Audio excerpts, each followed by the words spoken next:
Este es Jost Kobusch, un escalador alemán que espera alcanzar la cima de la arista oeste del monte Everest. Puede que no te suene tan extraño, así que aquí está el giro de la trama. Está escalando solo y en invierno. Si crees que escalar el monte Everest es extremo, imagina hacerlo en pleno invierno. Temperaturas gélidas que bajan aún más, vientos que azotan a más de 100 km/h y un aire tan fino que incluso quedarse quieto parece imposible. Es el entorno más duro de la Tierra. Desde el 21 de diciembre hasta el 22 de marzo, el Everest se convierte en un gigante inquebrantable que ha visto a pocos alcanzar su cima durante esta estación. En esta ventana brutal, 34 expediciones han intentado escalar la montaña, pero solo 5 lo han logrado. Incluso entonces, únicamente 15 escaladores han alcanzado la cumbre en invierno, mientras que 7 han perdido la vida. A pesar de esto, algunos han decidido enfrentar el desafío, mostrando que la ambición humana no tiene límites, aunque el precio que a veces se paga es el más alto. Entre los intentos más legendarios está el de un equipo polaco de 1980. Esta expedición, que tuvo éxito contra todo pronóstico, dejó una marca indeleble en la historia del montañismo. Su historia está llena de determinación, peligro extremo y una controversia que sacudió el mundo de la escalada para siempre. Este relato lo tiene todo: ambición, peligro, controversia y un ejemplo del espíritu humano llevándose al límite en la cumbre más alta del mundo. ¿Cuántas personas crees que intentan escalar el Everest cada año? ¿50? ¿100? En realidad, más de 800 personas lo intentan anualmente durante la temporada de primavera, cuando las condiciones son más favorables. Sin embargo, en invierno ese número cae a casi cero. Las razones son claras. Escalar el Everest en invierno significa enfrentarse a vientos huracanados, temperaturas que congelan la piel en segundos y un aire enrarecido que convierte cada movimiento en un esfuerzo sobrehumano. Para los guerreros de hielo polacos, como se les conocía, esta dureza no era un obstáculo, sino una motivación. Durante la década de 1970, estos escaladores polacos ganaron reconocimiento mundial por su capacidad de enfrentar condiciones extremas, escalando en pleno invierno algunas de las montañas más temibles del planeta. Su apodo no era casualidad, simbolizaban resistencia y valentía. Y cuando se trató de escalar el Everest en la temporada más brutal, no dudaron en intentarlo. En 1980, el equipo polaco llegó al campamento base del Everest con un objetivo claro: ser los primeros en conquistar la montaña en pleno invierno. Liderados por Andrzej Zawada, una figura pionera en el montañismo polaco, su expedición estaba compuesta por 20 escaladores apoyados por 6 miembros de personal y un experimentado Sherpa, Pemba Norbu. Entre ellos estaban Krzysztof Bielicki y Leszek Zichy, 2 escaladores que más tarde se convertirían en leyendas del alpinismo. Desde el principio, la expedición enfrentó desafíos formidables. Retrasos en los permisos y la financiación significaron que llegaron tarde al campamento base el 5 de enero de 1980, dejándoles apenas un mes para aclimatarse, establecer campamentos y alcanzar la cumbre antes de que expirara su permiso el 15 de febrero. Este retraso redujo el margen de error prácticamente a cero. El frío extremo era su enemigo constante. Las temperaturas caían tan bajo que el agua se congelaba casi instantáneamente, obligando al equipo a derretir hielo para obtener agua potable, una tarea que consumía horas y agotaba sus preciosos suministros de combustible. Además, los vientos implacables amenazaban constantemente con destruir sus campamentos. Desde el primer día, quedó claro que el Everest no les facilitaría las cosas. El plan era establecer una serie de campamentos en la montaña que sirvieran como puntos de descanso y reabastecimiento durante el ascenso. Pero cada paso era una lucha. Establecer el campamento 1 a unos 6.000 metros, 20.000 pies, requirió días de transporte de suministros bajo condiciones de viento extremo. Sin embargo, el verdadero desafío llegó al intentar construir el campamento 2 a 6.500 metros, 21.500 pies. Allí, los vientos arrancaron las tiendas y el equipo fue destruido repetidamente, obligando al equipo a retirarse y reconstruir desde cero. Cada día en la montaña era un testimonio de resistencia y trabajo en equipo. Los escaladores enfrentaban no solo el frío extremo y los vientos feroces, sino también el agotamiento físico causado por la altitud.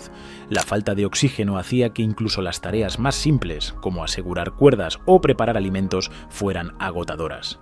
Finalmente, a principios de febrero lograron establecer el campamento 3 a 7.200 metros, 23.500 pies. Sin embargo, las condiciones en este punto eran casi insoportables. El viento derribó el campamento varias veces, obligando a los escaladores a regresar para salvar lo que pudieran y reconstruirlo. Pero a pesar de los contratiempos, no se rindieron. El 11 de febrero, Bieliki, Zichi y Walenti Fiut alcanzaron los 7.950 metros, 26.100 pies, y establecieron el campamento 4 en el Collado Sur. Esta era la última parada antes de la cumbre, pero las condiciones aquí eran aún más brutales. Los vientos huracanados y las temperaturas gélidas hacían que cada movimiento fuera una lucha contra la montaña. A medida que se acercaba la fecha límite del permiso, el equipo sabía que no podía perder tiempo. Afortunadamente, un funcionario polaco en Katmandú logró extender el permiso 2 días más, hasta el 17 de febrero. Esto les dio una última oportunidad para alcanzar la cima. El 16 de febrero, Bieliki y Zichi se prepararon para el esfuerzo final. Cargados solo con lo esencial, oxígeno suplementario, piolets y crampones, comenzaron su ascenso antes del amanecer. La arista sureste, por donde avanzaban, es conocida por su peligro extremo. En algunas secciones, un paso en falso puede significar una caída mortal.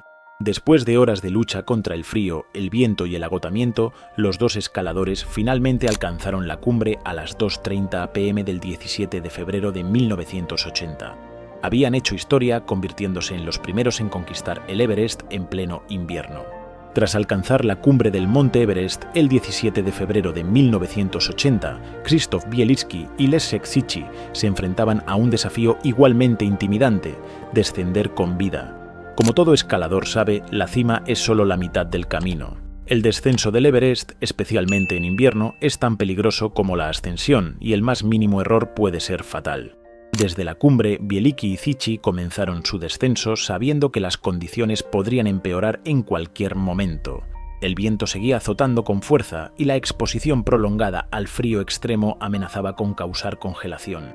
Además, la altitud no perdona, el aire enrarecido no daba tregua y cualquier retraso podía llevarlos a un estado de agotamiento irreversible.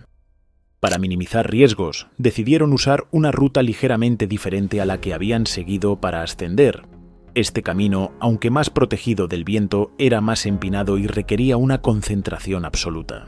Cada paso tenía que ser calculado, ya que el hielo resbaladizo hacía que cualquier error pudiera resultar en una caída mortal. En su descenso, los escaladores se encontraron con un recordatorio inquietante de los peligros del Everest. Al pasar por una zona conocida por su historia trágica, descubrieron el cuerpo congelado de una mujer. Sentada erguida, con el cabello rígido por el hielo y el equipo aún en su lugar, parecía estar descansando, pero estaba inmóvil para siempre. Era Hannelore Schmatz, una escaladora alemana que había fallecido en 1979 tras alcanzar la cima. La visión fue un golpe emocional para Bieliki y Zichi, un recordatorio desgarrador de lo implacable que puede ser la montaña. Fue un momento que no olvidaremos nunca, recordó Bieliki en una entrevista años después. La muerte es parte del Everest, pero encontrarla así, congelada en el tiempo, nos sacudió profundamente. Al llegar al campamento base, el equipo polaco celebró su éxito histórico. Se habían convertido en los primeros en conquistar el Everest en invierno, un logro que parecía imposible. Sin embargo, este triunfo no fue recibido universalmente como una victoria clara. El problema surgió de un cambio en las reglas por parte del gobierno de Nepal en 1979. Según la nueva normativa, la temporada de escalada invernal finalizaba el 31 de enero, mientras que el ascenso de Bieliki y Zichi tuvo lugar el 17 de febrero. Esto llevó a algunos, como el legendario escalador Reinhold Messner, a cuestionar la validez de su logro. Messner, conocido por su purismo en el montañismo, argumentó que el ascenso no podía considerarse un verdadero logro invernal si no se realizó dentro de las fechas oficiales. Además, Messner señaló que el equipo polaco había recibido una extensión de su permiso original que debía expirar el 15 de febrero. Aunque la extensión era completamente legal, Messner lo consideró una violación del espíritu del montañismo y calificó el ascenso de ilegal. El equipo polaco no tardó en defenderse. Para ellos, las condiciones extremas que enfrentaron, temperaturas de menos 50 grados Celsius, vientos huracanados y nieve constante, eran prueba suficiente de que habían realizado un ascenso invernal en todos los aspectos que realmente importaban. La fecha en el calendario no cambiaba el hecho de que habían enfrentado los desafíos más brutales del Everest y los habían superado.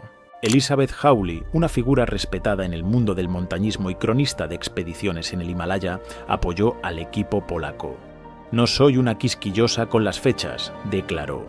«Lo que importa son las condiciones en las que se hizo la escalada, y estas fueron invernales en todos los sentidos. Este es un logro que debe ser reconocido». Finalmente, en 1982, el Ministerio de Turismo de Nepal emitió un certificado oficial reconociendo la expedición polaca como el primer ascenso invernal exitoso del Everest. Incluso Reinhold Messner, aunque con reservas, terminó aceptando su éxito. Sin embargo, la controversia dejó una marca en la comunidad de montañismo, planteando preguntas sobre cómo deben medirse los logros en este deporte. ¿Deben primar las reglas estrictas o el espíritu y la dificultad de la escalada? El éxito del equipo polaco en 1980 marcó un antes y un después en la historia del montañismo. Demostró que el Everest podía ser conquistado en invierno, abriendo la puerta a nuevas expediciones y rutas aún más audaces. Sin embargo, también subrayó los riesgos extremos de intentar escalar la montaña durante su temporada más brutal. Desde entonces, solo unas pocas expediciones han logrado repetir el éxito invernal del equipo polaco. Entre ellas destaca el intento de Yasuo Kato en 1982, quien se propuso alcanzar la cima en solitario durante el invierno. A pesar de su experiencia y determinación, Kato y su compañero Toshiaki Kobayashi sucumbieron a las condiciones extremas antes de poder descender con vida. Sus cuerpos nunca fueron recuperados. El Everest en invierno sigue siendo uno de los mayores desafíos del montañismo. Solo 5 expediciones han logrado alcanzar la cima durante esta temporada, y el número de escaladores que han perecido intentándolos supera con creces a los que han tenido éxito. Para escaladores como Josh Kobush, el Everest en invierno no es solo una montaña, sino un campo de pruebas que pone a prueba los límites de la resistencia y la ambición humanas. El ascenso polaco de 1980 no solo mostró los peligros extremos de las ascensiones invernales, sino también que lo imposible puede ser alcanzado. Su éxito sigue inspirando a escaladores de todo el mundo a enfrentarse a los retos más difíciles, demostrando que, incluso en los entornos más implacables de la Tierra, el espíritu humano puede prevalecer. Gracias por mirar, mantente audaz, vive valiente y nunca dejes de soñar. Nos vemos en el próximo video.